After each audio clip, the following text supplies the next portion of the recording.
Welcome to my World History Notes Revised. I'm going to continue this again. Right now I'm talking about Edom, Edom, and the Hittites. Now let's begin the doctrinal applications of Abraham's testing by God in chapter 22 of Genesis, dated at around 1871 BC by Usher, are not the subject of this study, but different theologians give Isaac's age as 25 to 35 at the time of this test of Abraham's faithfulness. Now, Sarah, Abraham's wife and Isaac's mother, dies and is buried in a cave in a field Abraham purchased from the sons of Heth. Now, chapter 24 deals with Abraham's servant fetching a bride for Isaac from among his own people, and Genesis 25 reveals Esau selling his birthright to Jacob for a bowl of stew. Esau, also known as Edom, plays significant roles in future history as an enemy of Israel, although Esau himself eventually loses his own personal enmity against his brother. Edom, also called Seir, is part of the country of Jordan. In Roman times, it was known as Idumea, the origin of the Herods, puppet rulers of Judea. Its worship of the spring festival of Ishtar is believed by some to be the reasoning for the King James translator's controversial translation in Acts 12:4. I don't necessarily agree with that, but that's what I've read. Edom, meaning red, and taking from the red pottage he bargained his birthright away for, used red in its banners as Idumea and was characterized by a particularly bloody reign over Judea.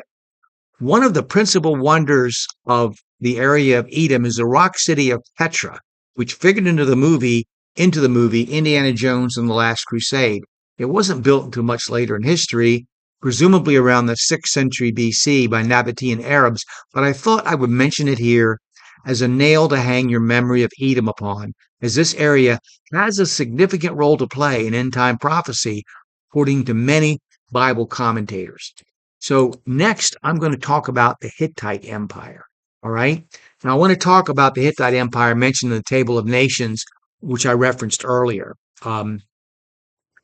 Most of the traditional or non-biblical scholars' information about the Hittites comes from thousands of clay tablets excavated from their capital, Atusas.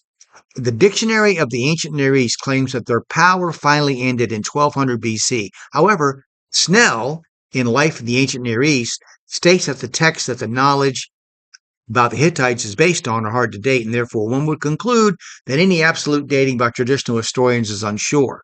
Durant claims that the Egyptians of this period mentioned importing iron from the Hittites. He states that they had spread their influence from south of the Black Sea to the area of Babylon. This would be around the time of Abraham's journeys. Abraham buries Sarah and is buried by Isaac and Ishmael on a plot of land he purchased from a Hittite. Genesis 26 opens up with Isaac repeating his father's behavior during a famine, only this time the place of refuge is not Egypt but the land of the Philistines.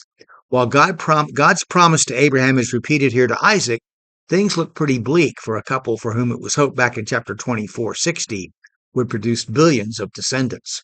So we'll stop there. We'll pick it up next with Philistines and the Bible.